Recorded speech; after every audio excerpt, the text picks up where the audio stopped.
The business of being black with Tammi Mack. I'm Tammi Mack, and the business of being black today is black racist.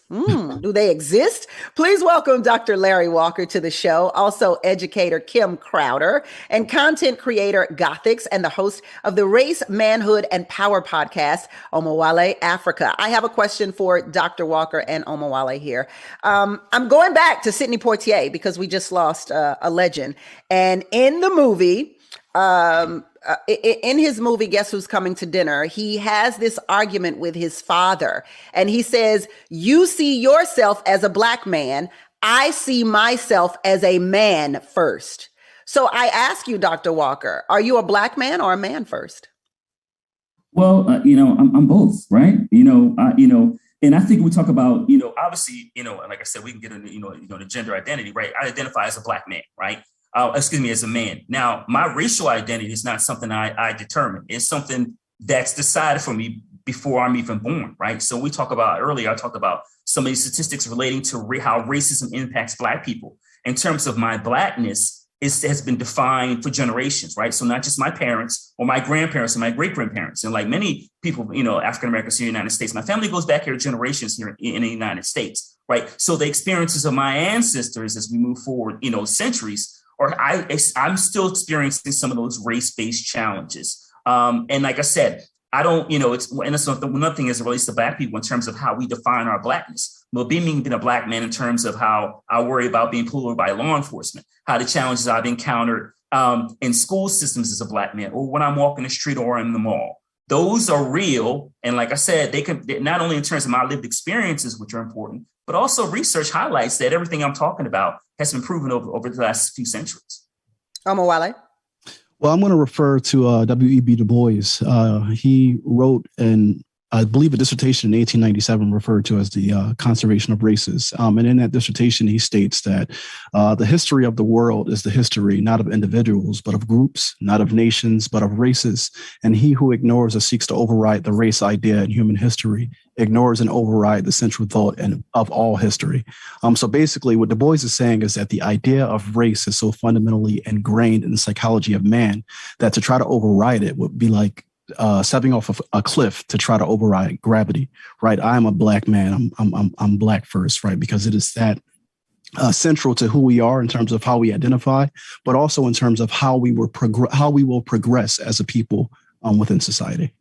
Gothics, you believe that racism as a barrier isn't as prevalent as people make it out to be. And let's be clear about this, everyone.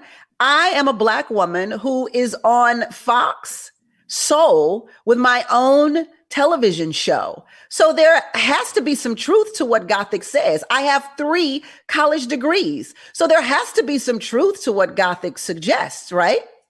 Gothics? I think my big issue when I say that, my big thing that I notice when there's conversation surrounding this is there's a lot of complaining.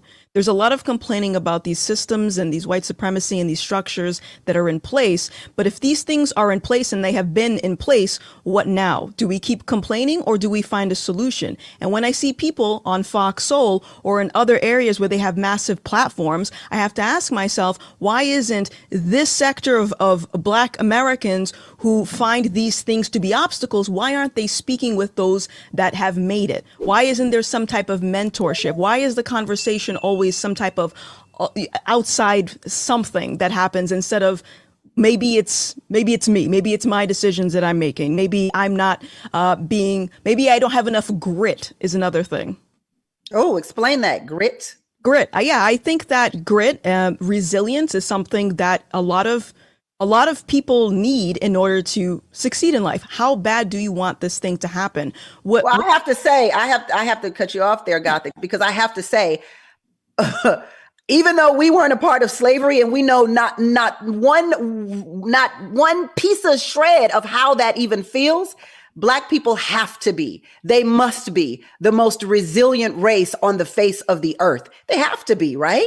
They have to be, which is always concerning to me when I hear people talk about white supremacy in 2021 in America, where I believe Black Americans are probably the most privileged America compared to I have a lot of immigrants in my family. So this conversation is very odd to me, knowing where they come from, having less than what we have now. It's I agree and disagree with Gothic. I do believe that we need to find a solution to racism. However, that solution can and never will be individualism, right? I think that Black people exist in a society where everyone preaches individualism, but we as Black people are the only one who actually practice it. So we definitely have to develop a solution. It's just not going to be kind of like grit and pulling up yourself by your bootstrap. So is the solution collectivism on the opposite? Would you say that? The solution is absolutely collectivism or racism, whatever you choose to call it. But I think that it has to be a group-based solution. But how do you get everyone on board to do that? I believe that everyone is already on board with what they feel as though the solution is. And what I mean by that is that to a certain extent, Black people already practice racism, but it's just not to our benefit. Right. In order Explain that, please. Well, racism exists within the domain of power, right? And in order for that particular system to maintain, it also has to be reinforced by the people who are subjugated to it. So both the system has the ability to grant rewards and punishment, but also the people who are subjugated by it have the ability to grant reward and punishment, right? So we as Black people, you may want to refer to it as anti-Blackness, internalized anti-Blackness, or internalized racism, but we already reward and punish one another based upon how closely we adhere to the dominant culture and the values of dominant society. We are promoted for it, right? When we enter into their economy and their institutions, we do well for it, and they often tokenize us, right? As Gothic said, hey, there's plenty of examples of success, just be more like those particular people. But those people are often not like themselves because you have to go through a process of self-annihilation as a Black person in order to, succeed in a system that has been designed to maintain you in your current position. I hate to go here again, but I think a good example of that would be Sidney Poitier, right? He was often chastised and criticized for dating white women. He was often chastised and criticized for speaking white. I mean, that had a lot to do with how he excelled in Hollywood. Not just Sidney Poitier, Harry Belafonte. I mean, Eartha Kitt, there's a story where she talks about during her day, her desire to date other Black men, and all the other Black men of that time were very clear that if they wanted to make it in America, then they had to marry whiteness, right? And the closest that they could get to that was marrying a white woman, right? So these ideas and values still persist within our groups. This is why I say that we as a people, to an extent, we're already practicing racism. It's just not to our benefit. We're practicing racism, white supremacy. Tammi, let me jump in here for a second. So I think it's important. I'm using an analogy. Black people can have and continue to walk and chew gum at the same time, right?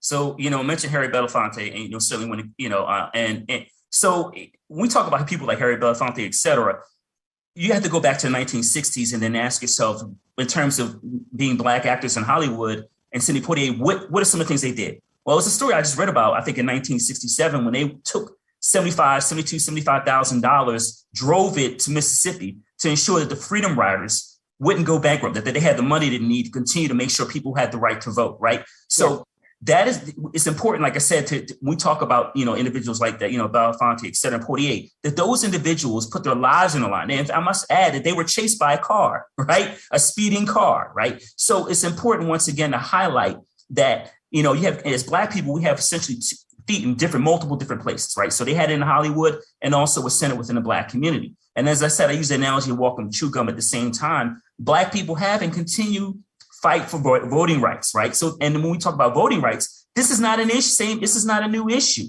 So it took the 13th and 14th, 15th Amendment to make sure Black people were seen as U.S. citizens and given the right to vote. If that was the case, if racism was an issue, we would have to revisit those in the 1960s. And people like Stacey Abrams wouldn't still be fighting on this issue in 2022. That is which is the epitome of systemic racism in the United States. And I think it's worth noting that both Harry Belafonte and Sidney Poitier knew that racism existed. They acknowledged that racism existed, and within the structure of what they could, did what they could to make it better for us, which is why we don't know how being chased by a car trying to take money to Freedom Riders feels today. We'll take a quick break on Business of Being Black and be right back.